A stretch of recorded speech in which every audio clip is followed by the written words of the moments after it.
poisoning or sickness immediately, like the way that these news reports were fucking pushing. Anyway.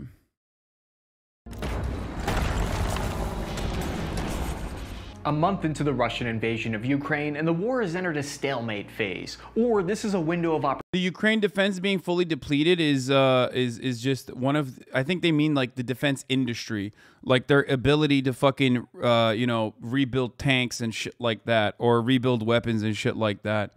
I think it was just mistranslation because I haven't seen it in any other resource other than that, and it could also be. Or it could literally be like Ukrainians lying so they get more weapons, you know what I mean? On purpose. So they, you know, they understandably need more weapons. So they're like, oh yeah, we're fucking dying. Please give us more weapons. Opportunity for but each it's probably side just to set the up for a factories. checkmate. Okay, enough of the chess analogies. An average infantryman like me is more mentally on par with checkers. In this video, we're going to analyze why this surprise stalemate is happening, where the war might be headed by examining each axis of advance, starting in the north with Kiev and making our way south to the battle in Mariupol. Wait, isn't that where all the Nazis are supposed to be that I keep hearing about? Well, we'll get into that at the end of the video. Today, March 29th. If you see someone promoting that, like, Russian troops got fucking nuclear radiation poisoning and had to be, like, shuttled back to fucking Belarus to be healed, understand that that person is just lost in the fucking sauce. They are no longer offering you any sort of, like, reasonable analysis. They're just lapping up whatever, you know, anti-Russian propaganda they can. The big news is that the Russian Deputy Defense Minister, Alexander Foreman, said Moscow would drastically cut back its military offensive in the area of Ukraine's capital of Kiev. This sounds like great news at face value, but look at what those sneaky Russians are doing with all that artillery power. Instead of shelling Kiev, they started focusing on hitting the towns that encircle the city. So yes, they are technically restraining from attacking the capital while continuing to blast away at the towns that they would eventually need to strategically capture in order to encircle the city. If those towns are taken, then they'll be in a position to checkmate Ukraine. Between yesterday and today, the Russian army shelled Markiv, Zabamia, and all of the nearby villages with multiple launch rocket systems and artillery. I don't know about you, but looking at this recent pattern of artillery strikes, it looks like Moscow isn't doing Ukraine any favors like they claim they are in the service of peace, as they say. The Russians get this big headline in the media that makes it look like they're serious about peace, and they get to appear like they're giving up on Kiev, all while they continue to try to level surrounding towns. The situation on the ground is changing so fast that as I'm editing this today, March 30th, turns out the Russian forces have started attacking again. The live map from today shows the clashes are happening in all of the towns on the outskirts of Kiev, and they are technically not shelling the actual capital. I want to talk about how strategically important the town of Irpin is to both sides. When we look at the live conflict map, we can see the heaviest fighting over the past week has taken place here. Today, the mayor of Irpin said 300 civilians and 50 Ukrainian soldiers were KIA, all while Russian soldiers are supposedly scaling back operations in the area according to Moscow. Over half the city has been leveled as of today. The reason it's so difficult for the Russians to capture is because the river that the fucking French documentary guy. He's using the French documentary dude. I mean, he's not dead. I'm just saying that. You know, I remember. Separates Bucha from Irpin. We can see this town as the perfect choke point for the Ukrainian resistance because it's the last major suburb before entering Kiev proper. This is where they've placed most of their defensive forces. There are 4 major avenues of approach in the city. Most of them have to go over a river, so they've destroyed many of the bridges here, making it difficult for the Russians to advance. So why can't they just go around Irpin and straight into Kiev? That's because the Ukrainian forces would then be able to cut off their supply line right there. Without capturing Irpin, they cannot safely advance into Kiev due to the restrictions of the natural geography. In fact, by looking at the conflict map, we can see that the stalemate is divided entirely along the Irpin River. So they've dug in on the other side of the river while they wait for reinforcements or the results of the peace talks. So the 2 possible scenarios here are that the Russians purposely withdrew from Irpin as they wait for reinforcements, The other possible scenario is that they've been pushed out by the Ukrainian resistance and they no longer have enough troops. So let's take a look at some of the evidence for that case. If you believe the official NATO estimates, then after a month of fierce fighting in Ukraine, 15,000 Russian soldiers are KIA and 30,000 wounded. That means over 10% of the entire Russian military has been destroyed so far. It's difficult to confirm which casualty reports are correct, but we can get an idea by tracking the ambulance buses carrying Russian casualties to the rear through Belarus. There have been many reports on the live conflict map that shows videos of dozens of these buses moving casualties back to the train yards where all of the windows are covered up on these ambulances. Each one of those buses can hold around 50 people, and they're running constantly. So how are they able to predict casualty rates? Well, military analysts can actually do this with some degree of accuracy because there's a direct correlation between certain data points. So for instance, typically in a war, for every 1 soldier KIA, you're going to see 2 or 3 times the amount wounded. For every military officer that's KIA, there's usually about 3 or 4 enlisted soldiers that are going to fall. The fact that Ukraine has provided some proof that at least 7 Russian generals have been killed so far, it gives Western analysts evidence to back up their claim that around 10,000 Russian soldiers are casualties in one way or another. More evidence supporting the theory that Russian forces have been largely destroyed. I don't understand how those buses can hold 50 people. Not to like, I really like task and purposes analysis. Like, I think they're pretty level-headed, but I don't know how the fuck this bus is gonna fit 50 people in it. Can it? Unless they're dead people, I guess, but I thought these were injured buses, though. Rich person opinion, bus too small? Wait, what? Yeah, bro, everything I do is clouded by my wealthy, out-of-touch lifestyle.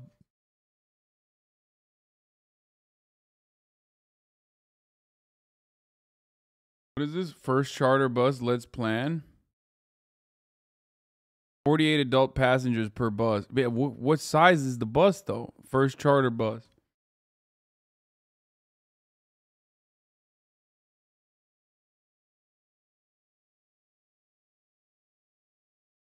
Yo. I mean, maybe they're stacking, they're just like stacking dead bodies. That could be the case. Generals have been killed so far. It gives Western analysts evidence to back up their claim that around 10,000 Russian soldiers are casualties in one way or another. More evidence supporting the theory that Russian forces have been largely destroyed and will not be able to have the ability to further advance on Kyiv came to us on March 18th when we saw them digging large earthen berms to hide their tanks and armored vehicles. This was a tactic that we saw used by the Iraqis against the US. Maxar satellite images captured these defensive fortifications and these building operations in towns of Ozera, we know how well they did. Baranskaya, the Anatov Air Base, most of the cities just northwest of Kyiv. Can you imagine for a second just how difficult it would be to dig those 6-foot-high berms in the freezing cold when the ground is like solid ice? Seeing the Russian army hiding behind a berm makes you wonder if the main battle tank concept of World War II, it might finally be obsolete. The main theory supporting that is that 3 new anti-tank weapon systems are responsible for this revolution in warfare that we're living through right now. The Javelin, NLAW, and Bayraktar drone have never been used against a massive armored opponent before at this scale. Digging into the berms will help protect against the Javelin and the NLAW's automatic tracking features, but they can't save you from the Bayraktar drones overhead. However, there is one curious video of a Ukrainian soldier firing the NLAW missile at the top of a Russian T-72 tank, and the missile appears to have no effect on the turret's armor. Do you see how it just kind of fizzles out there? A lot of I thought it was because it was too short range for it to be deployed, and it just basically hit it with it didn't blow up. It was too close. pro-Russian networks are using this video as proof that the NLAW is ineffective against their tanks. But a lot of people don't know about the minimum arming distance of explosive munitions in the military. Yeah, there it is. Minimum distance of 65 feet or 20 meters before it will allow itself to detonate. For safety reasons, to avoid Person has no clue what they're talking about. No, what do you mean? He was literally fucking infantry. probably used those weapons before, dude. I mean, I don't know, actually. I don't know if they fucking hand off javies to like regular army infantry in the same way that they do to like regular Ukrainian people, but Thanks for the great streams. I'm sure he's been Hasan. trained with it and shit. Avoid the operator from getting hit with their own shrapnel from the explosion. This missile is looking out for your best interests. Even if you don't care about you, the NLAW does.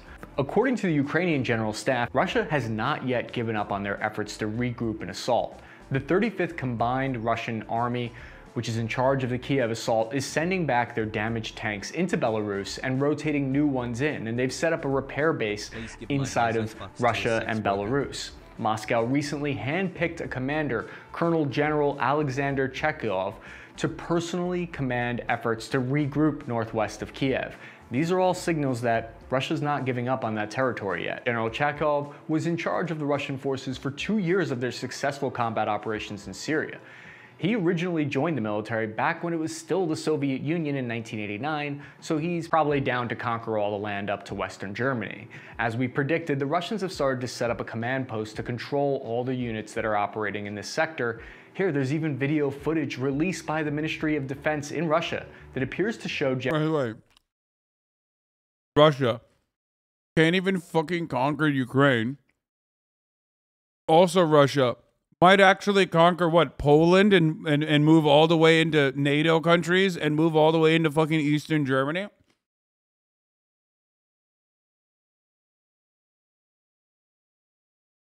Like, I know he's joking. No. I know he's joking. I like him a lot. I'm simply saying that there are plenty of people who are not joking about that, and they say that. The only people who should be terrified is Moldovans, okay? If you're a Moldovan, dude, I'll tell you right now. Mama Liga, you better fucking should be worried. Okay?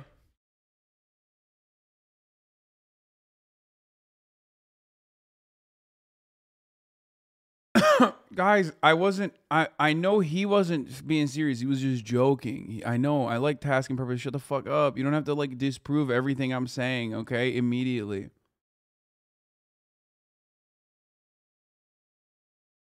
Where's Moldovan Mama Liga today? I'm surprised he's not in here.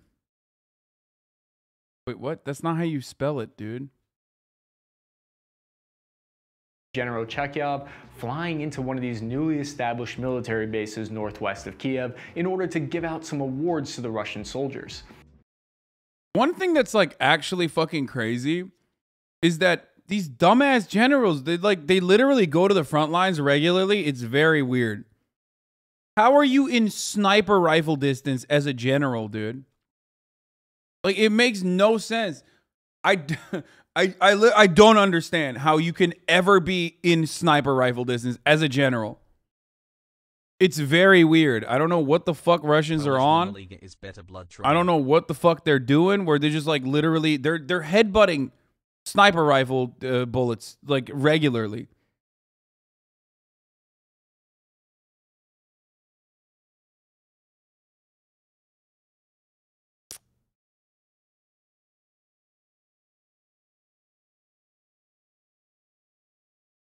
Russia has a lot less competent NCOs than the Western nations do, and so they have to rely top down on generalship a lot more. Yeah. A lot of the death is fake news. No, it's not. Russia has literally fucking confirmed some of the general casualties.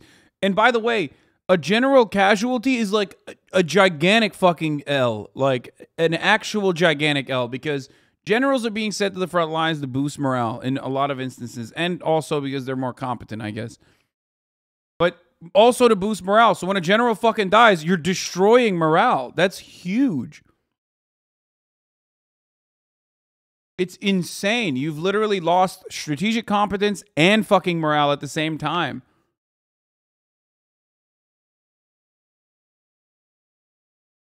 Wild stuff to see. Actually wild stuff to see.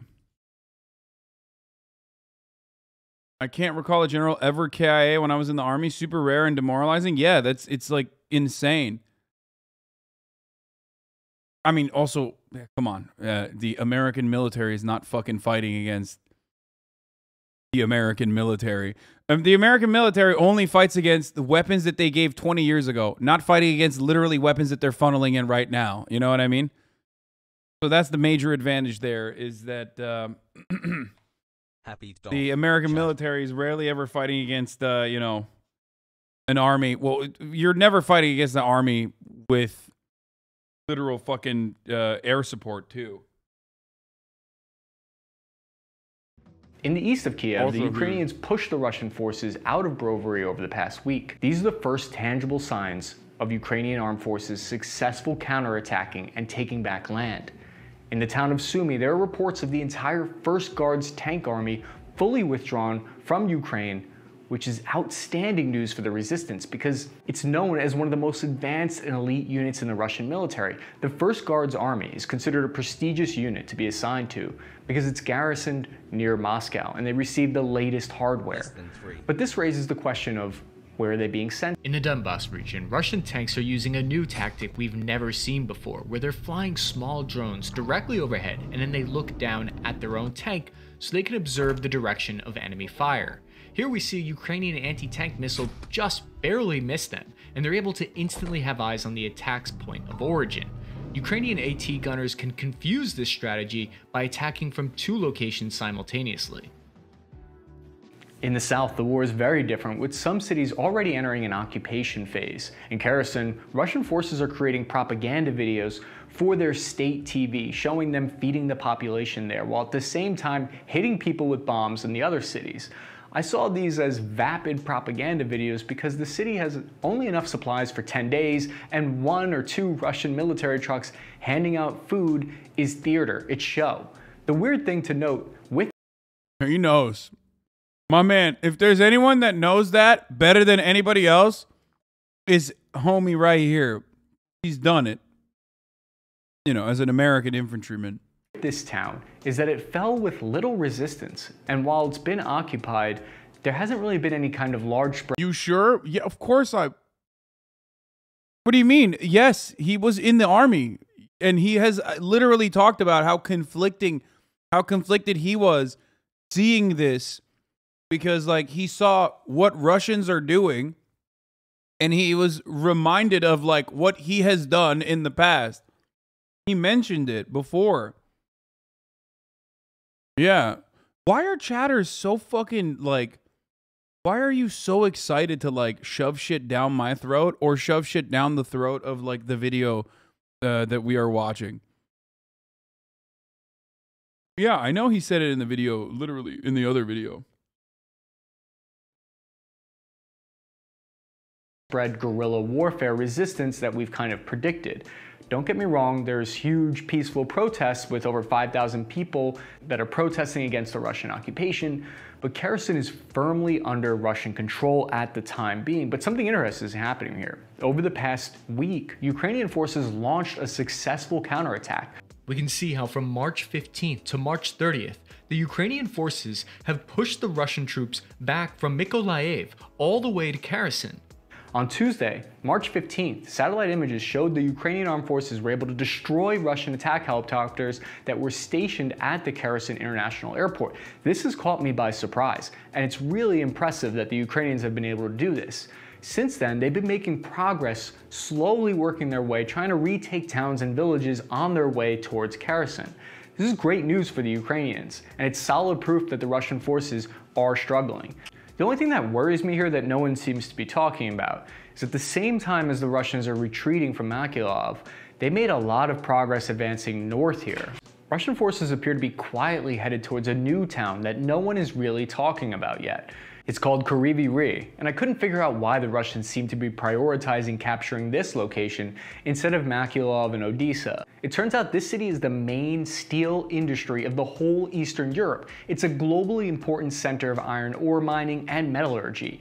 On March 3rd, they had to stop steel making operations in the city at Come on, bro. Russia would never have imperialist interests, bro. Come on, imperialism, the highest state of capitalism, bro. Russia is not a capitalist oligarch run kleptocratic state, bro. Come on, bro. That's crazy, bro. This is wild. That would not be a reason. There would be no material interest in Russia invading Ukraine at all.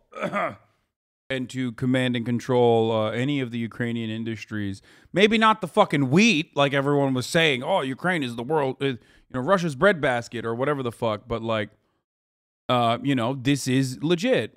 And so, by the way, Donbass being a region of importance is specifically because of the steel industry there as well, and I think coal. So there are strategic resources. Literally, nobody said that. No, there are people who fucking say that. They're like, oh, no, it doesn't fit the definition. It doesn't fit the Leninist definition of imperialism. It 100% does. It does. Of course it does. 16 months, Pog. Forgive me for being and it's not, this is like, this is place tying on it back. my research. All Russians are epigenetically communist. That's true.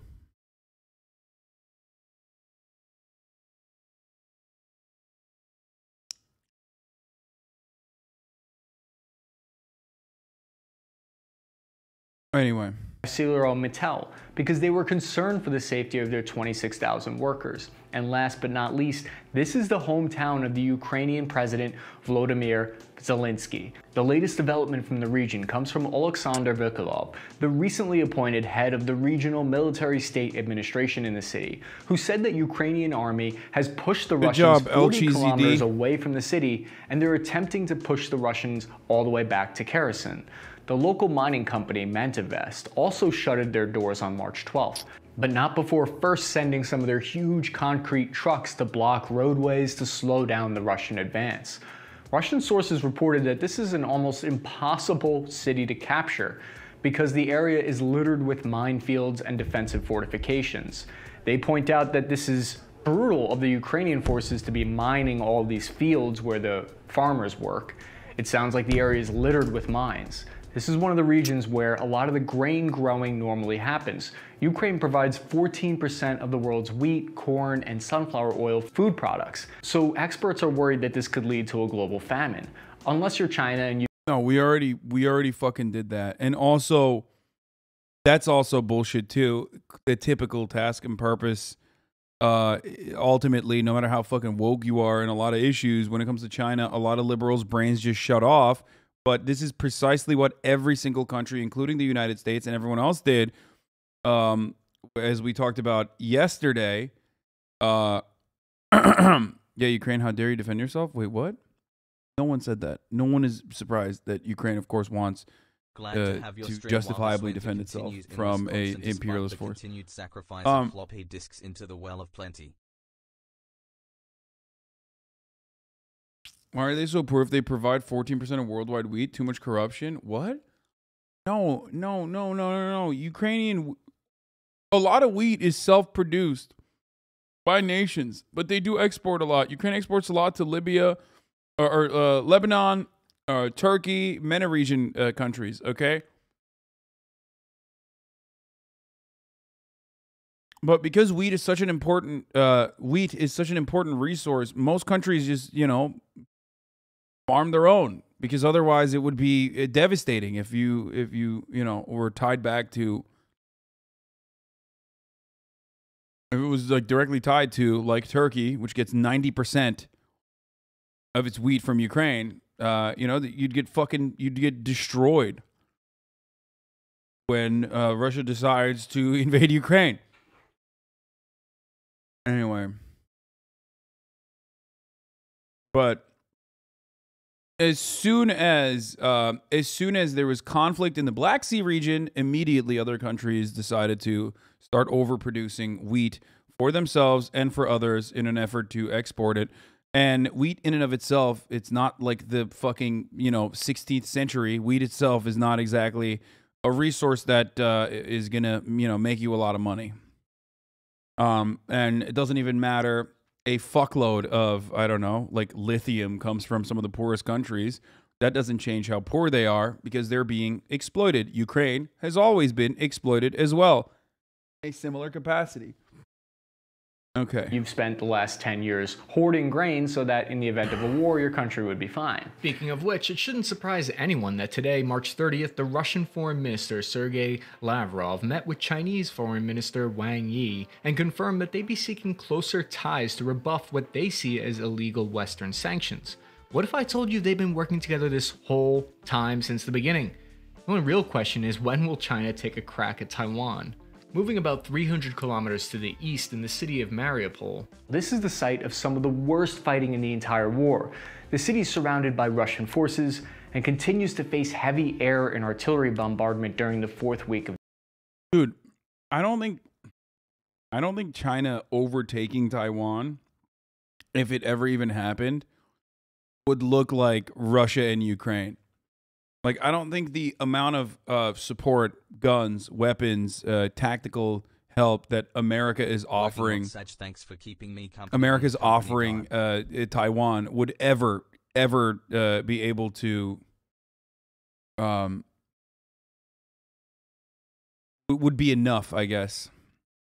China Taiwan watchers are the biggest fucking weirdos. Yeah.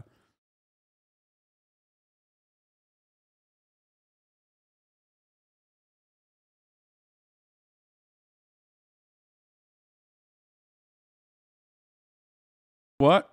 Nothing like it. It would look like World War III, real World War III. Not only that, but the weapons in Taiwan already has is wait, what?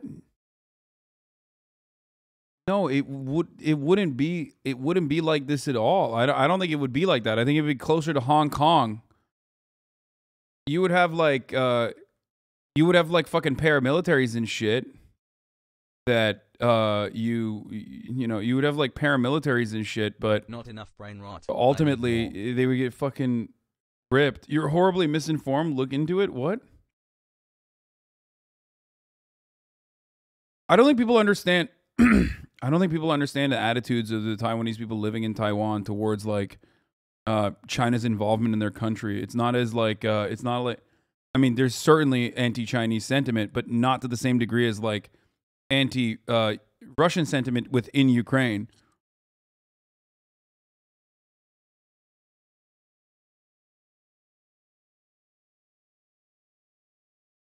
Like, Ukrainian sovereignty and Ukrainian interest, Ukrainian nation state project has literally always historically been anti-Russian, understandably.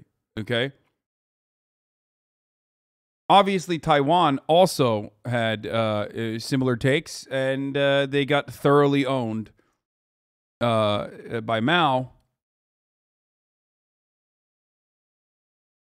But having said that, if you look at their recent attitude, or their attitude in general, you showed again you have no clue on this matter. I hate this so much, dude.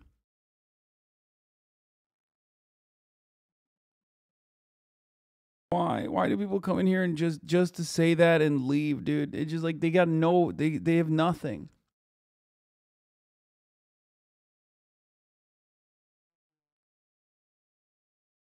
You're arguing with Mr. Massive Nut. Wake up. Wait, what do you mean? He's got big ass nuts. Maybe he knows.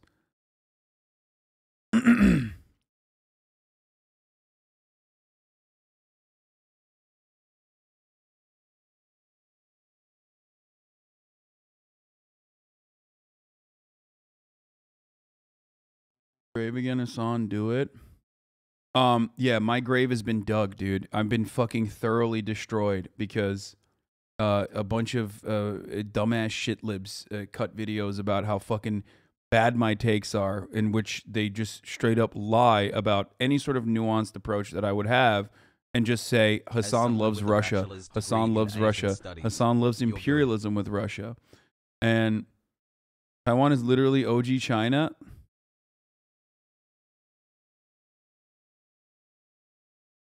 He says, you sent all these loser chatters to an island like China did. Okay, stop. Anyway, yeah. All right, we're done. We're done with this. Okay.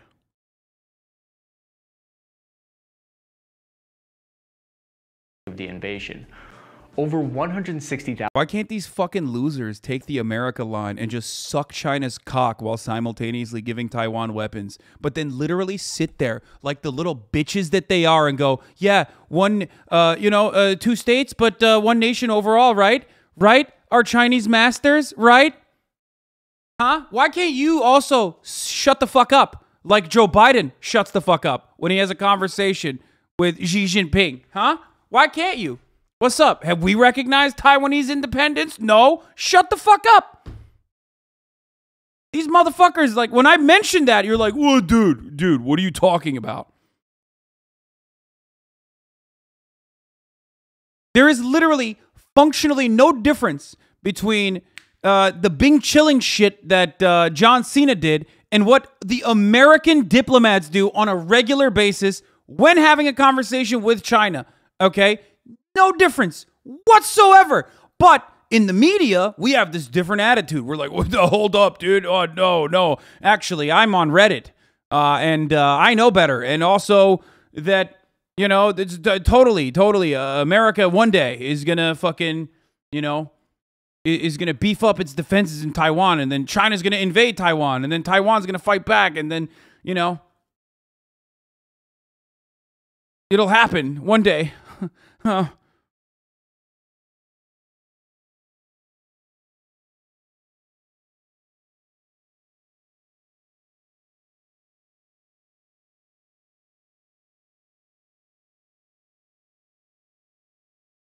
Yeah, you like everybody always loves to do the Bing chilling joke, but like literally we are all Bing chilling, okay? All of us. Every single one of us. Our reliance on Chinese manufacturing is so fucking incredible that like it doesn't even matter what your perspective is, it doesn't matter what the NBA's perspective is. It doesn't matter what LaChina James's perspective is, okay? It doesn't matter. None of it matters.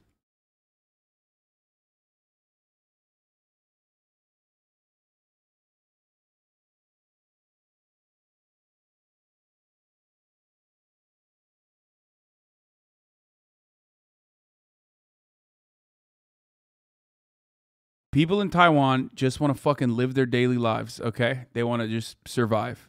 Just like the people in Ukraine do, just like the people in Russia do. They just want to fucking live, okay? I hate the American narrative that, like, there's always, like, an underlying, you know, let's take the fucking fight to them directly, and let's do what we couldn't do historically, you know? It's just you're posturing specifically for them. You're posturing for Taiwanese people from America.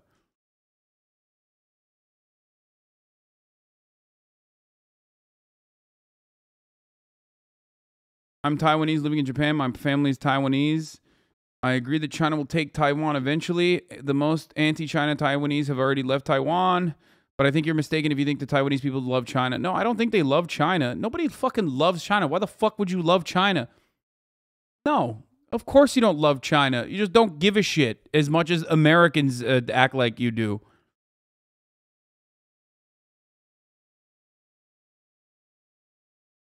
At least the studies say that. No one said that. Chill Pasta said that.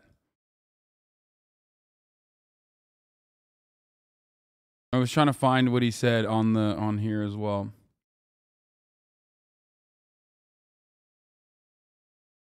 Asian pretending to be Taiwanese. Official U.S. policy, Shanghai Communique of 1972. The United States acknowledges the Chinese on either side of the Taiwan Strait maintain there is but one China and that the Taiwan is part of China. The United States does not challenge that position.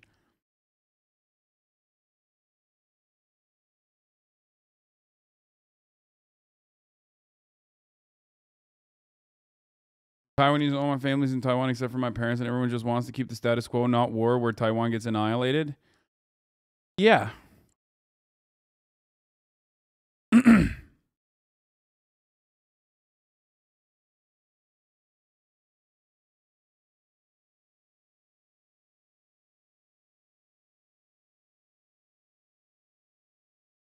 China and Taiwan are two different states with a shared nation. Ukraine and Russia are two different nation states on both fronts.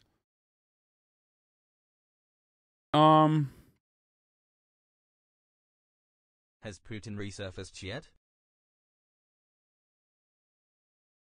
I mean, yeah.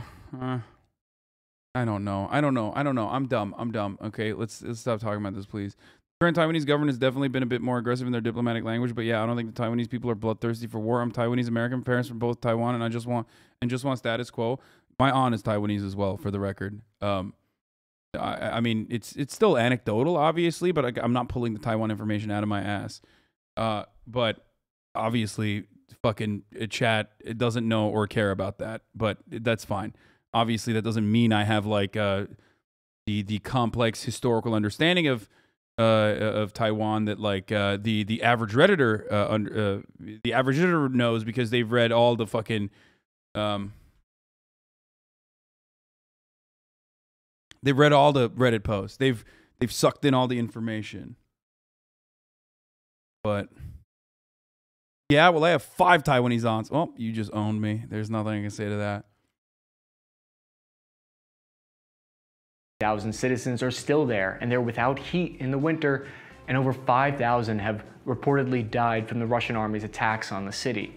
This is where one of the most controversial Ukrainian units are located, and a lot of you have asked why I haven't really talked about this yet, and part of the reason is because it doesn't support my pro-Ukrainian narrative. Yes, I've avoided talking about the issues so far, but we need to examine the Ukrainian Azov Battalion. Because this is one of the groups fighting here in this town.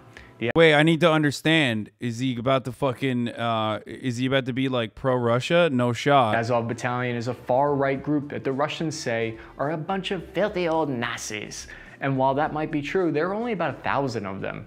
They're not originally even an official part of the Ukrainian military. Okay, bro. I mean, homie was in Iraq, okay? He knows how Nazis operate within the ranks of the American military, I'm sure, okay? That would have been a more honest take than oh, man, there's a couple thousand of them. It's not a big deal. Like, they're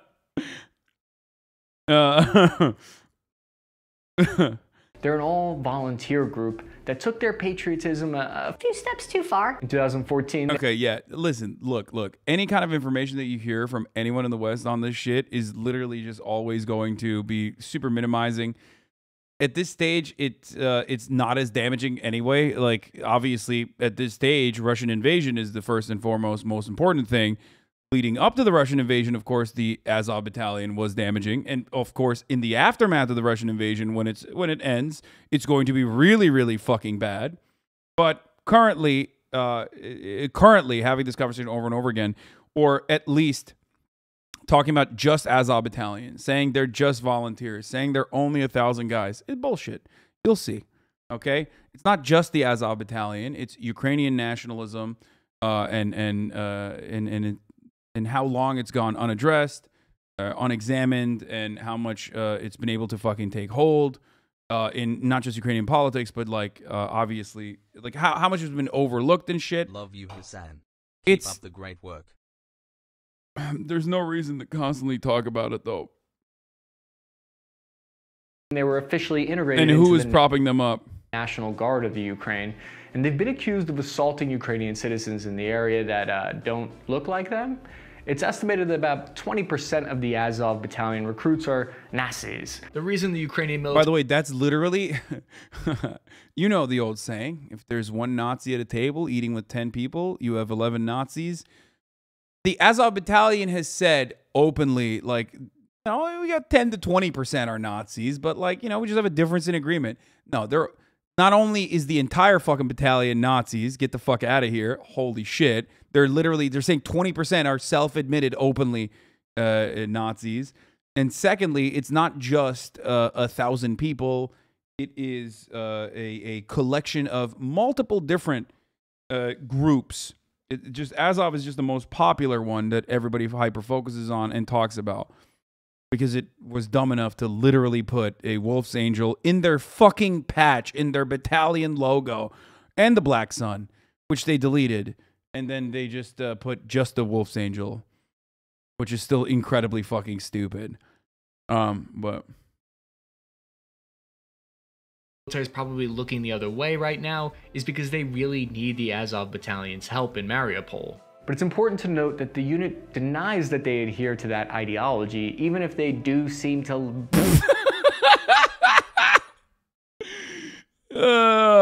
dude, it's like... rock a lot of SS swag. This is definitely not a good look. I mean, this is they have battalions called the Freikorps. Like, they have a bunch. It's not just Azov, dude. Like... Oh man, I can't wait for the think tank economy. The think piece economy is gonna pop so fucking hard. post like Russian invasion, like, oh, a look back at what went wrong in Ukraine. Like, a look back at what went wrong in Ukraine are the far right paramilitary groups that, you know, trained some of the far right Nazis in our countries when they went over to fight against Russia. Why are they doing white terrorism in our countries now? How did that happen? The blowback of like American Nazis going to Ukraine and fighting alongside Ukrainian Nazis, which they have been doing for many, many years, and getting battle hardened and battle trained, only to come back to America and to European cities and, you know, doing whatever the fuck they have, their ideological interests, like representing their ideological interests. How will that happen? What will that look like? Gross. Basically, it looks like Russia's trying to exaggerate the reality of the far-right problem in Ukraine, while the Ukrainian government is trying their best to pretend this problem doesn't exist. Due to these issues, since 2015, the United States has refused to provide any training or help to the Azov regiment. No training for you. But I don't buy That's bullshit. I mean, he's that a couple of the Javelin missile systems haven't slipped into their hands. So it's not even that they haven't slipped in their hands. Of course they're training them, dude. Of course. Come on. Like, I mean, we know that they are because we see them. Like, how do you think they're using Javelin missiles against Russian tanks? They didn't get training? How the fuck did the Javelin missiles, in all the videos that you watch in Mariupol, how did that happen? How did they arrive in the hands of the Azov battalion? Of course they are. Of course. They do. Yeah, 100%. And they've also never stopped. Like, that was bullshit too. And they've been openly training them as well. And it's, again, not just the Azov battalion, so it doesn't matter. Like, this is a much, much, much larger conversation to have, but one that I'm sick and tired of having over and over again because so many fucking dumbass liberals clip this and be like, dude, you cover it for 35 minutes and then only in the end slap on that, like, Russia is actually bad for invading. And that makes it seem like you're justifying it. It's like, no, dude, you're just a fucking brain-broken liberal who cannot comprehend anything outside of the fucking spoon-fed propaganda that you've been used to non-fucking stop. That's the difference, okay? I have never, ever said that it was okay. I've been anti-Russian invasion of Ukraine. This is the fucking jump. Suck my dick. And then there's this side of the fucking Russian propaganda that's actually Russian propaganda. Ukrainians are killing their own citizens by forcing them not to be able to leave and forcing them to fight. Okay, listen, dude. Forced conscription is real, obviously. They've literally opened up their fucking prisons. They're trying to fight against a large force, okay? They're trying to fight against a large army that is attacking them. But this idea that they're like fucking, I don't know, killing people, making them forcibly making them stay in Mariupol, forcibly making the civilians stay and get shelled by Russians. Like, that's stupid. Finally waking up and turning conservative? Clap.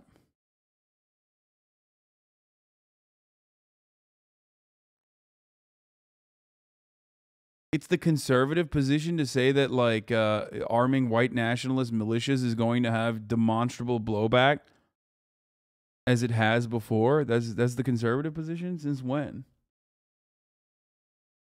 So, yes, there is some truth to the idea that there are some unsavory characters operating inside of Ukraine, but just because a country isn't perfect doesn't give Putin the right to invade Ukraine, and it's clear he's using it as an excuse. It reminds me a little of how the U.S. used Islamic extremism as an excuse to invade Iraq. I love this guy. Look, he's right. I mean, I've said this as well. How do I describe this to you guys all the time? Russia using denazification as a reason to go into Ukraine is like America saying they're going to spread democracy in Iraq, okay? It's bullshit. It's bullshit. It's just what you're telling your people so they get on board with what you're doing. Galvanized the extremist insurgency there. Ironically, after the U.S. invasion, it created more extremists in Iraq. A similar situation appears to be happening here in Ukraine, where the Russian invasion is creating more far-right fighters in response. It's like a self-fulfilling prophecy, or one of those. It's not. It's just it's the understandable consequence of a nation fighting back against an imperial force. Time and time again, it has happened. It's happened every time America's done it. Of course, it's gonna happen when fucking Russia does it. Oh my God, I'm so annoyed. If you build it, they will come moments. Over the last Yeah, but the difference is that you said America deserved 9/11. It says inside your trunk. Yeah, I did. And as a 6-month subscriber, you agree with that take. So sorry. Last 2 weeks, Russian forces have steadily made progress to fully encircle the Mariupol city. They've been reinforced by new units. That there's video proof of them being unloaded at a captured port just south of there at Berdyansk. Fresh troops and equipment have been seen moving and being unloaded there on March 24th. Reports of Russian commanders being KIA in both their 810th Naval Infantry Brigade and their 150th Motorized Rifle Division indicates that losses in the city are high. These mixed signals make it difficult for us to be able to tell what Russian forces will be able to do if they do capture Mariupol. Will they then launch a coordinated attack into the Donbass region, or will they be stuck trying to control this port city? We don't know. The Russians aren't exactly entirely squeaky clean either, as we've seen them turning to using private mercenaries from their own country and allied nations.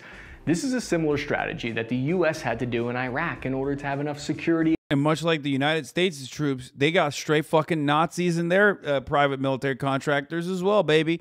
Guess what, dude? Those hardened war fighters, dude, that they use all around and all these other special operations, a lot of them straight Nazis, okay? Right. Just like the ones in the American private military groups. So my man is speaking directly from the heart here, directly from his own personal experience.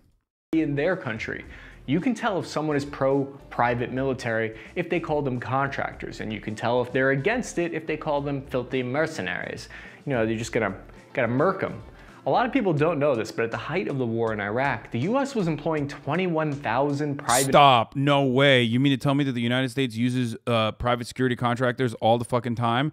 What's next? Are you going to tell me that it's deeply hypocritical of the United States to claim that Russia is using anti-personnel landmines, which is, of course, really fucked up, by the way. It is really fucked up and disgusting. And in a just world, those people who deploy those anti-personnel landmines would have to suffer at the hands of those anti-personnel landmines. But America also does not have a written in the law policy about not using said anti-personnel landmines, or, for example, saying cluster munitions should be banned. It's actually a war crime to use cluster munitions, but then we sell cluster munitions to other countries and we use cluster munitions all the time. Man, that would be crazy. That'd be crazy if America didn't sign on to a landmine treaty.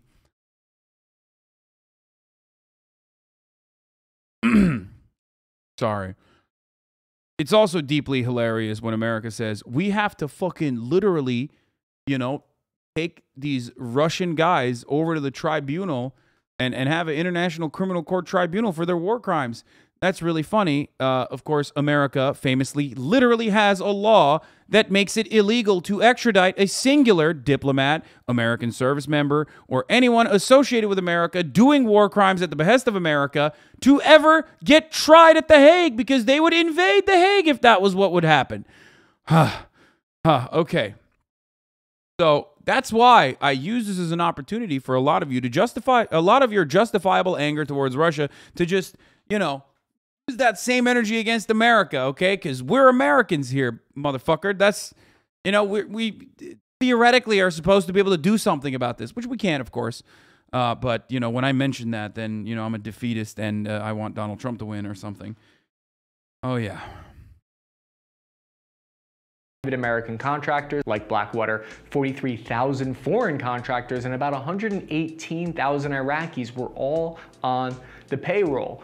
More private contractors than actual military service members in Iraq at the time. Russia's attempting to do the same thing here by deploying their Wagner Group private security soldiers. So while Moscow's talking about peace and saying that they're going to restrain from attacking Kiev, at the same time they're sending over 1,000 Wagner soldiers to the front. It's my belief that the stalemate that's playing out in Ukraine right now over the last week is an attempt by Russia to buy time to reorganize and reinforce their army. If I put on my tinfoil hat, it looks like China's slowly showing their real hand in what's shaping up to be a Cold War of the democracies versus autocracies. The real question is, how much combat power will the Russians be able to muster over the next few months, and will it be enough to take Kiev? So that's all I have for this update on the Ukrainian war. Please let me know in the comment section if you agree or disagree with my assessment. I'm your average infantryman, Chris Cappy. You're watching Task and Purpose. If you want to learn more about Democracy. I mean, yeah, Ukrainian democracy is a joke, but hey, you know. What's not a joke, however, is the top of the hour ad break, where at the top of the hour, I serve you a 60-second ad break before moving on to yet another wonderful video, how Putin's invasion is changing our world forever. And